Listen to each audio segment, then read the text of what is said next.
नमस्कार मंडळी, मी श्याम मस्कर आमच्या कोकण कनेक्शन या चॅनलवर तुमचं पुन्हा एकदा स्वागत करतो. मंडळी, कोकणची संस्कृती ही विविधतेने नटलेली आहे. आम्ही आमच्या कोकण कनेक्शनवर इथल्या जत्रा, इव्हेंट्स, वेगवेगळे उत्सव तुमच्यापर्यंत आणत असतो. वेगवेगळ्या माणसांचे नमुने आम्ही सोनवलीसारख्या आमच्या सिरियलमधून मांडलेले आहेत. तर मंडळी, आज आम्ही अशाच एका आगळ्या वेगळ्या छोट्याशा मंदिराची माहिती घेऊन तुमच्यापर्यंत आलो आहे. आणि हां, तुम्ही जर अजून सबस्क्राईब केलेलं नसेल तर अवश्य करा. हां, तर सुरू करूया. येवा कोकण आपलाच असा. चला.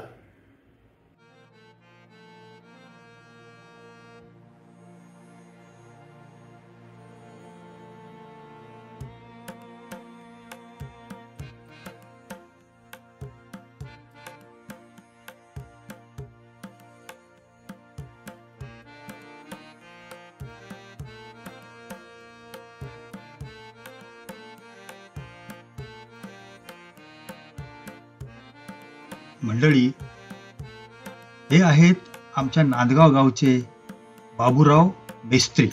हे आहेत अष्टपैलू कलाकार. यांना संपूर्ण गाव पेंटर म्हणून ओळखतं.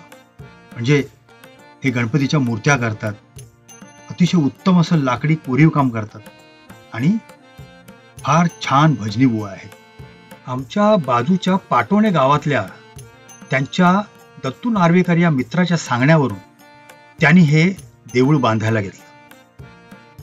खरं तर बांधायला म्हणण्यापेक्षा कोरायला घेतलं असं म्हणायला पाहिजे. या मंदिरात दरवर्षी त्रिपुरी पौर्णिमा, म्हणजे ज्याला त्रिपुरारी पौर्णिमा म्हणतात, आणि महाशिवरात्र साजरी केली जाते.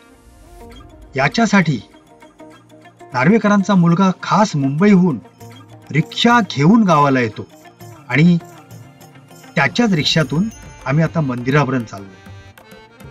मंदिराची वाट ही अशी रानावनातून, गवतातून अशी मातीची आहे.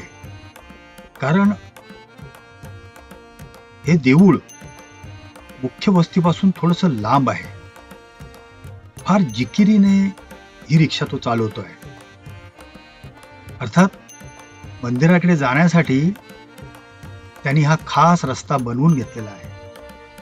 पाण्याचा सप्लाय तिथे झालेला आहे आणि बाजूच्या एका बागेतून, म्हणजे जी काजूची बाग असते, तिथे ओळखीने इथे लाईटचा सप्लाय पण घेतलेला आहे. पावसाळ्यात हा भाग एकदम हिरवागार आणि सुंदर दिसत असतो. छोटीशी टेकडी चढून जेव्हा आपण वर येतो तेव्हा हे जांभ्या दगडाने बांधलेलं छोटंसं घरासारखं मंदिर आपल्याला दिसायला लागतं. थोडासा खड्डा करूनच इथे मंदिर बांधलं गेलेलं आहे.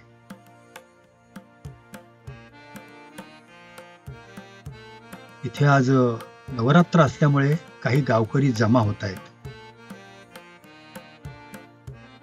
हा संपूर्ण भाग म्हणजे जांभ्या दगडाची एक छोटीशी टेकडीच होती, जिथे या मंदिराची कल्पना बाबूराव मेस्त्रींना आली. आजूबाजूला खूप छान हिरवीगार झाडं आणि सावली आहे.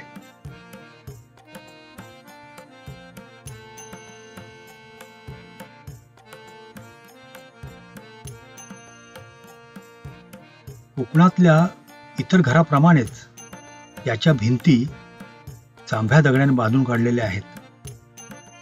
पण इथलं खरं कौशल्य तुम्हाला सांगायचं तर या मंदिराच्या आतला हा जो फ्लोरिंग आहे, म्हणजे जमीन आहे, हा नंदी आहे. आणि ती जी पिंडी बनवलेली आहे ही एकाच सलग दगडातून, एकाच सलग जांभ्या दगडातून बनवलेली आहे की नाही गंमत? आपल्या कोकणातली कातळ शिल्प प्रसिद्ध आहेत, पण ती एखाद्या चित्रासारखी सपाट जमिनीवर काढलेली असतात. पण इथे ही जी पिंडी आहे, हा जो नंदी आहे, हे जे फ्लोरिंग आहे, हे संपूर्ण जांभ्या दगडातून कोरून काढलेलं आहे. यातला कौशल्याचा भाग म्हणजे एलोऱ्याचं कैलास मंदिर जसं वरून खाली कोरण्यात आलं, तसंच इथली पिंडी नंदी हा जांभ्या दगडाची टेकडी होती, त्याला वरून खोदत खोदत खोदत खाली जाऊन तयार करण्यात आलेली आहे की नाही वैशिष्ट्य? मोठ्या मंदिरांच्या तुलनेत हे मंदिर अतिशय साधं छोटस असेल, पण याची जी संकल्पना आहे ही निश्चितच दाद देण्यासारखी आहे. बाबूराव मेस्त्रींच्या या कल्पनेला आमच्याच गावचे जे गवंडी काम करतात ते दिवाकर म्हस्कर आणि नारायण पाटील यांनी फार मोलाची मदत केली. त्यांनी मेस्त्रींच्या मार्गदर्शनाप्रमाणे काम करून दिलं आणि नार्वेकरांनी जी मदत पाहिजे होती ती सगळी दिली. त्यातून हे सुंदर मंदिर उभं राहिलेलं आहे, आगळं वेगळं. कोकणात शंकराची मंदिरं खूप असतील, पण असं मंदिर हे एकमेवच आहे. कोकण हे आंबे, काजू, दशावतार, पर्यटन ह्याच्यासाठी खूप फेमस आहे.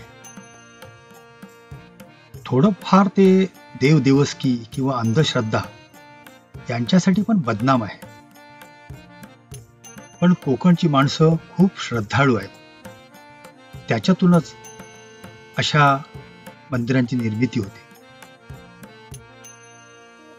विंदा करंदीकर म्हणाले आहेत की देणाऱ्याने देत जावे, घेणाऱ्याने घेत जावे, घेता घेता एक दिवस देणाऱ्याचे हात घ्यावे.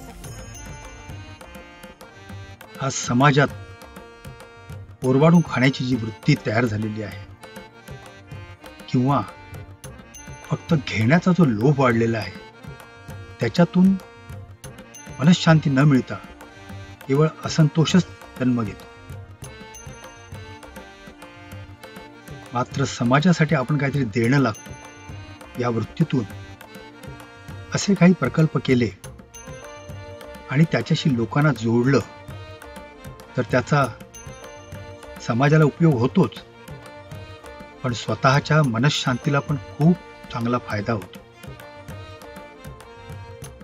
आज कोकणामध्ये बऱ्याच अशा विहिरी, देवळं किंवा काही शिल्प ही कुणी बांधली काहीच कळत नाही. मग लोक विनोदाला म्हणतात की ती पांडवांनी बांधली. उद्याचा येणारा काळ या अशा गुपितांनीच भरलेला असेल.